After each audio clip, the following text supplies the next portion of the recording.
Good evening. Here is my dinner for Thursday evening. I'm having my crab boil dinner with some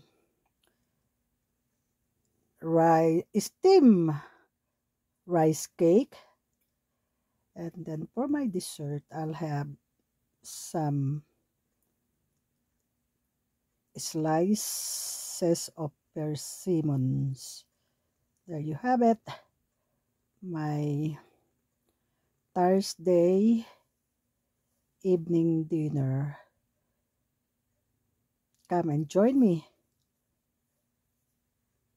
for my dinner. Thanks for watching.